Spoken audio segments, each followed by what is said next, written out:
It is now my distinct honor and again my privilege to introduce to you the commencement speaker for today. We are honored to have as our commencement speaker Senator Hank Sanders of the Alabama State Senate. Senator Henry, who calls himself Hank Sanders, is the second of 13 children born to Mrs. Ola Mae and Sam Sanders of Baldwin County, Alabama. He challenged the twin obstacles of poverty and racism to graduate from Douglasville High School, from Talladega College, and he went to Harvard Law School and graduated. He established the law practice. He serves as the first African-American state senator, from the Alabama Black Belt. He is married to Faye Ora Rose Toure, formerly Rose M. Sanders, and they have 3 children by birth, 4 by foster relationship, and as I said to Hank, notably, many by heart. Hank, affectionately known as the Rock, is indeed one of the rocks of African-American leadership in the state of Alabama. And not just African-American leadership of the people of the state. He has worked tirelessly for those who have been left out. He has succeeded throughout his career, winning scholarships to Boston University in his junior year in college and to Harvard University. He went to Harvard University on a special scholarship, a scholarship designed particularly for young men, mainly men then, young men and women who, for everything other than money, was deeply qualified to be at Harvard. And he proved it by his record there. He founded Chestnut, Sanders, Petway, and Campbell LLC back in 1971. And at that time, it was the largest black law firm in the state of Alabama. He has worked tirelessly for those who cannot work for themselves, especially people such as the great movement he's led on behalf of black farmers against the government of the United States. Hank Sanders also writes regularly, weekly, a column entitled Senate Sketches. If you want to know how a person shows his dedication to his constituents, I invite you to read Senate Sketches. Ladies and gentlemen, it is my privilege to present to you a distinguished American, a leading Alabamian, State Senator Hank Sanders.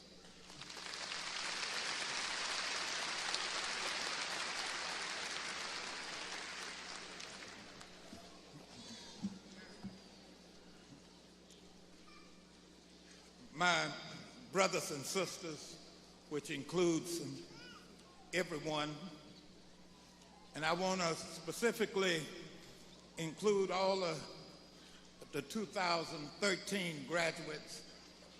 I want to especially recognize the president of this great university who returned at a time of challenge, and we really appreciate his leadership. I want to acknowledge all of the trustees and Representative John Knight, who I have served with in the Alabama legislature, who have stood with and fought with. And I want to first just tell you that it's good to be here. This is a very special occasion. I had to learn the hard way that a graduation is not for the graduates. It's for the family, the community, and all of those who helped the graduate along the way, the ones he or she recognizes and the ones he or she does not recognize. I have followed Alabama State for some time, and I have noticed the great progress that is being made here with the special institutes and the special buildings and special programs. And I would hear people say, where do they get all of the money to build all of those things? And I would hear somebody say, something must be wrong. I want to say that when you're doing good does not mean you are doing anything wrong. And that's true of Alabama State.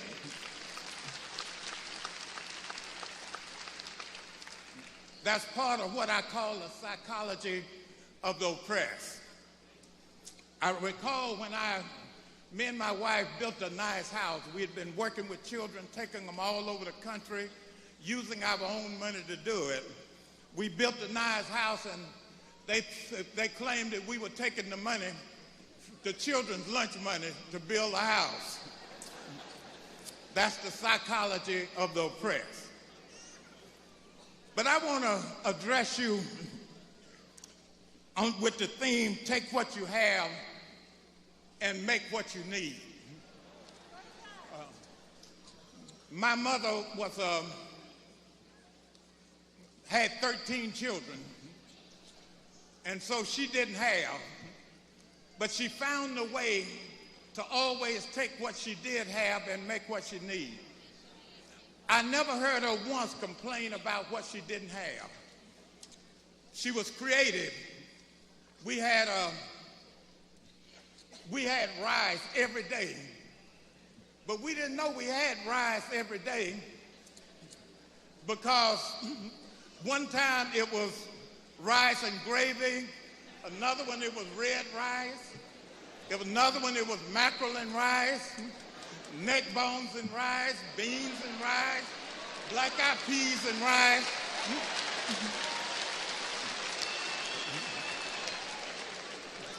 She took what she had and made what she needed.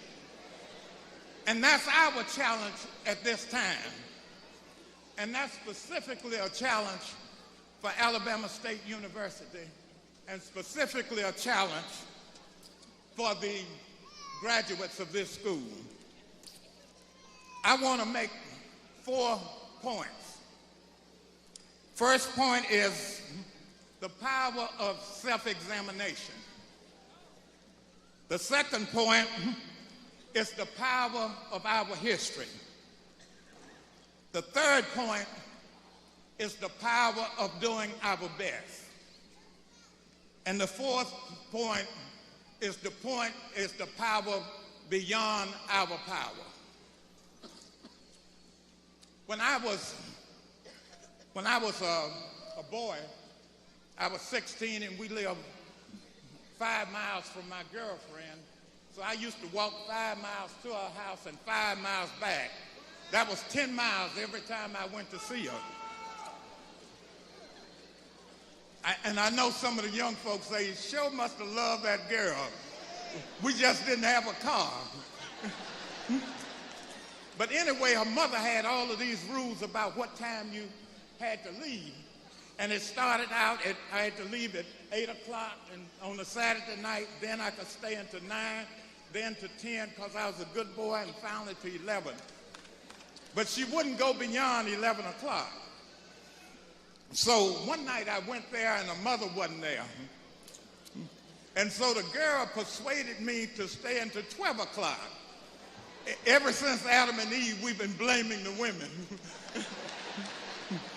But whenever I left, and I was walking back, after I had walked a mile, I came alongside a graveyard. Y'all are proper. Y'all call it a cemetery. But when I was walking past it, I heard this sound that said, "Sss, sss, sss." And I stopped looking all of the time over in the graveyard because I thought that was a ghost getting me for violating her mother's rule. And I didn't hear it, and I started to walk again. And as I walked, I heard it, and I stopped real quick. I didn't hear it again. I decided to walk slow. And so then the sound said, "Psst, psst, psst," and I took off running. You're talking about somebody running like they were crazy. I ran for about 2 miles. And when I couldn't run anymore and I was falling down, I realized I had on a pair of corduroy pants.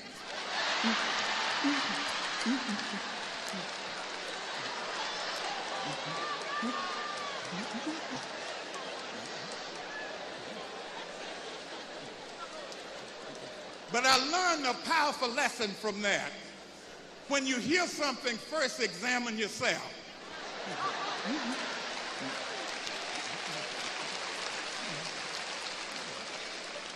That's the power of self-examination. And I challenge everybody who is connected with Alabama State University to examine ourselves as we tackle the challenge that's before us. Whether you graduated or not, if you have a connection, I want you to examine yourself. I want us to examine ourselves. And the reason for it is that some of us on the outside create some problems where there are no problems. But some of us on the inside create some problems where there are no problems. Some of us do not create any problems, but when the problems come up, we do not challenge those who are saying those problems and creating those problems. The power of self-examination. Just that one power alone can do all kinds of things for this university. I challenge the graduates to, as they leave, not to forget about Alabama State University. I challenge you to stay connected and to build on the foundation that has gotten you where you are. You didn't get where you are because you were smarter or because you were knowledgeable. I went to Harvard Law School, considered the best law school in the world.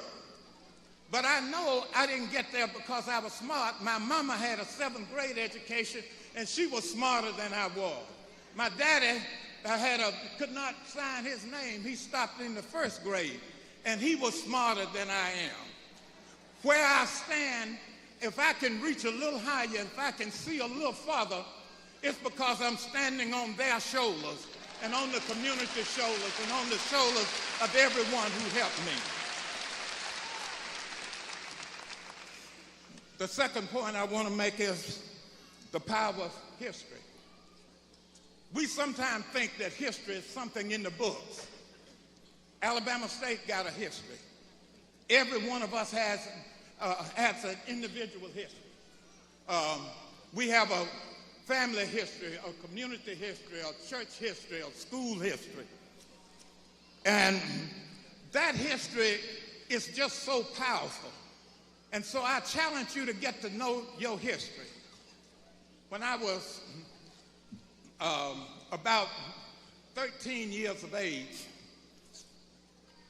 my mother said that I was the meanest child that she had ever seen.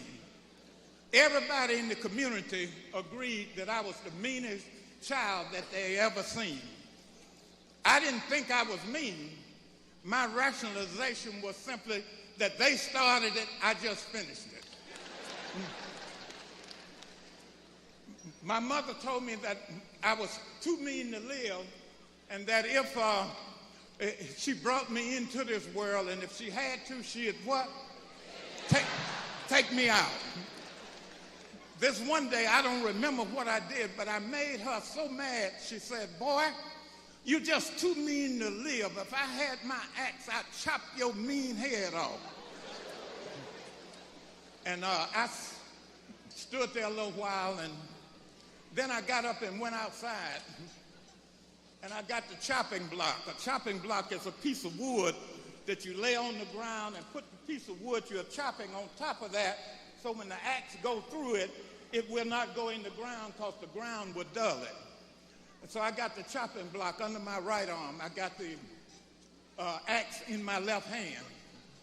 And I came back in, and I went and put the chopping block down in front of my mother. And I went and put the axe in her hand. And I got down on my knees and put my neck on the chopping block. And in my meanness, I twisted around and looked up at her and said, "Chop it." And she was trembling with the axe in her hand. And as soon as she would stop, I would say again, "Chop it," in that meanness.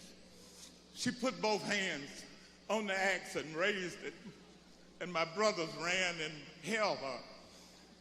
But every time they would calm her down, I'd look up in my meanness and say, "Chop it." My brothers later told me that they felt like taking the axe from my mother and going on and finishing the job.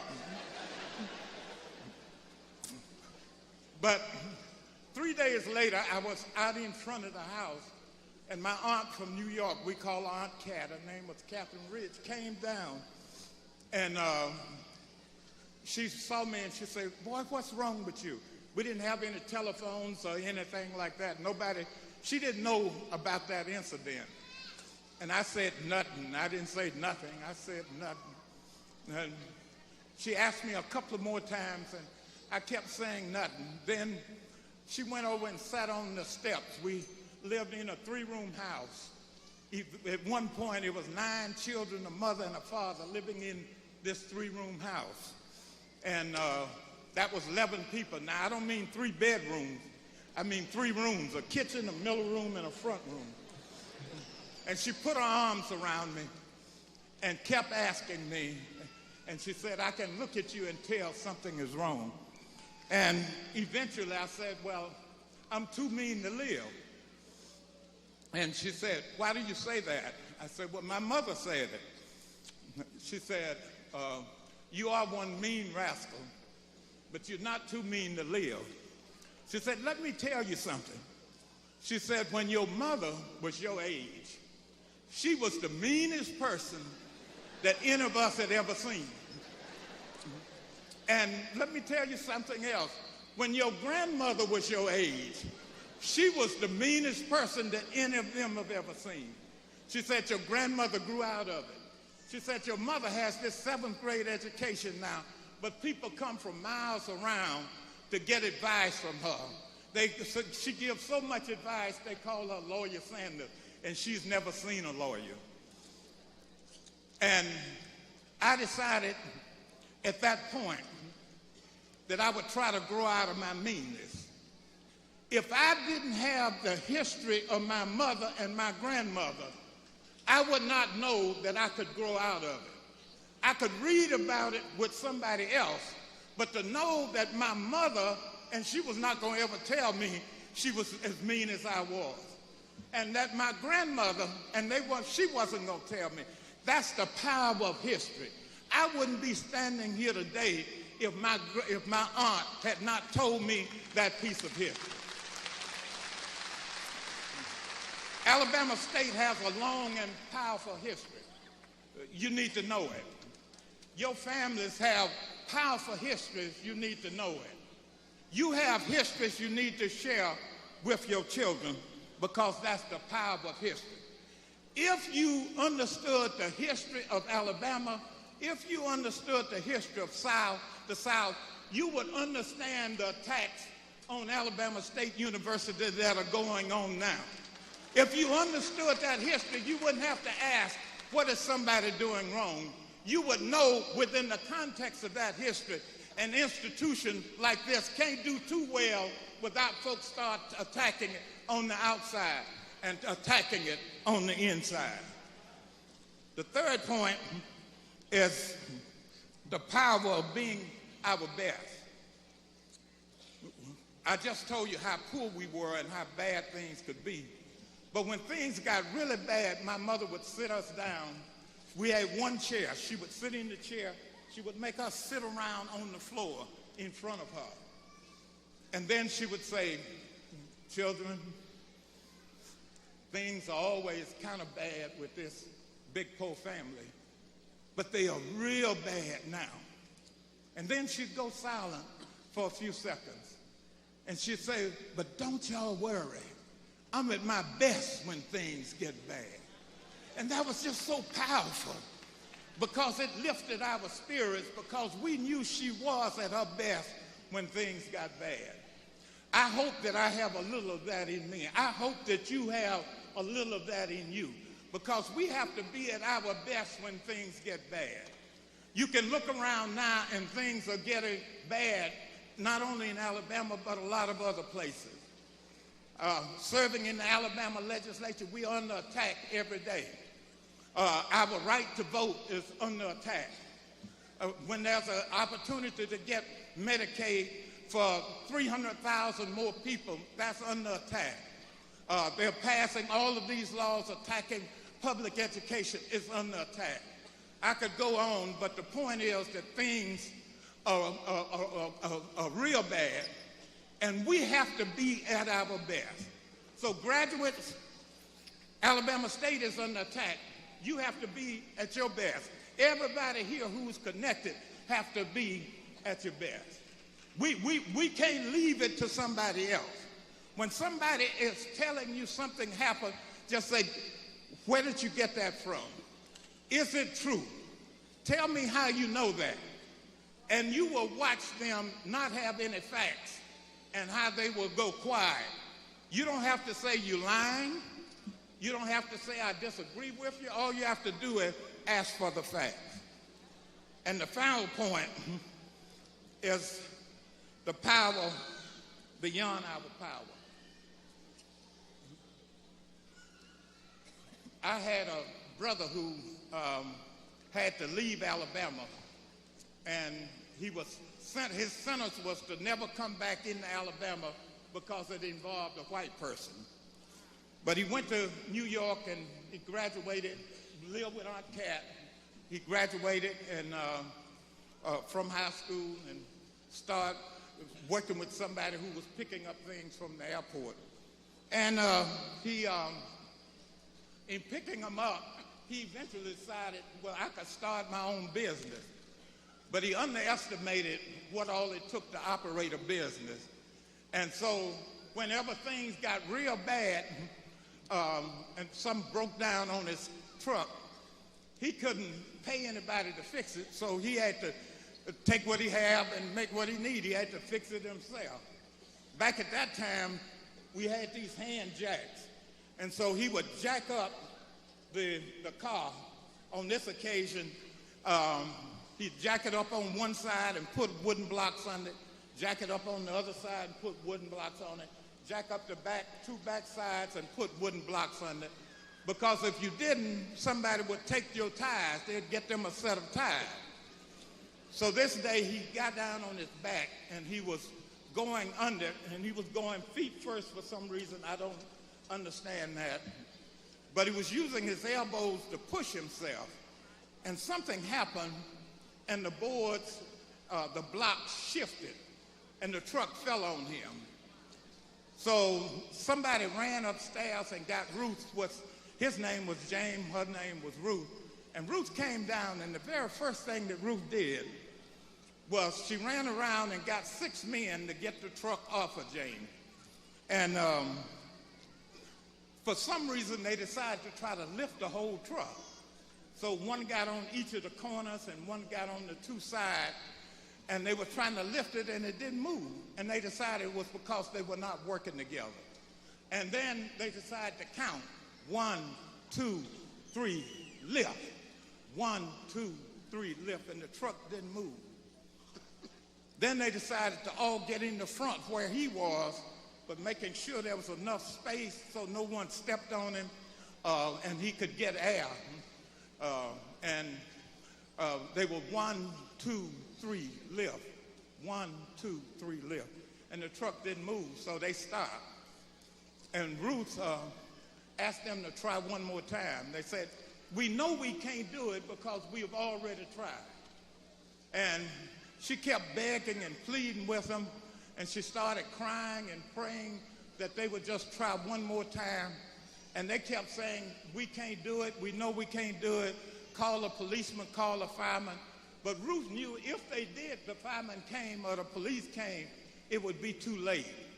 And she looked down and saw that James was, in her opinion, taking his last breath. So she walked up to the truck and she bent over and put both hands on it and bent her knees and started with every power in her trying to lift the truck. And little by little, the truck came up off of James, and he's alive and well today.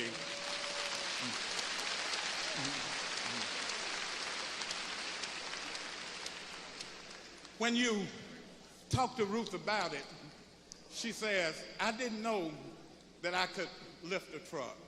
And she said, if I had to do it again, I don't think I could do it. But when you talk to a little longer, you realize that Ruth realized that she had some help. Now, you can argue about where the help came from, but I know where the help came from.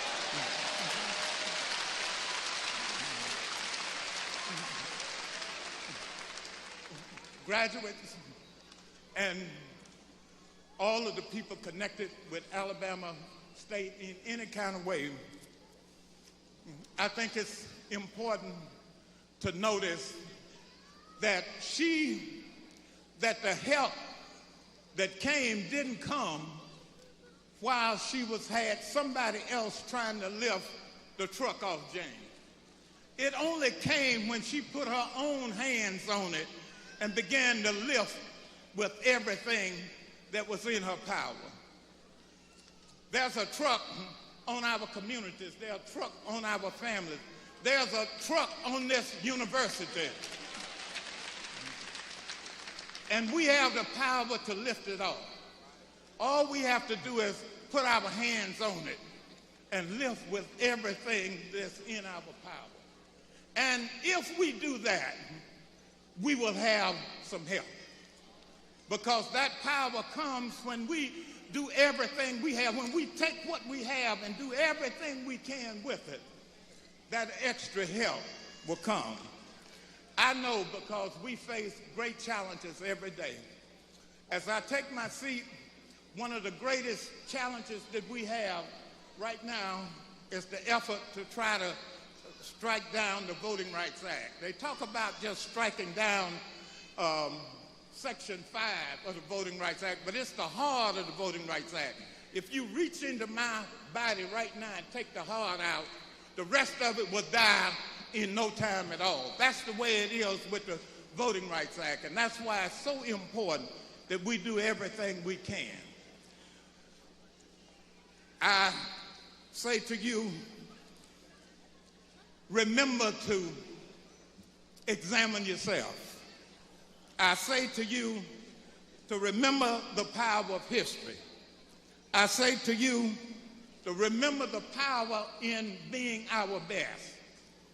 And I say to you, remember the power beyond our power. Thank you so much.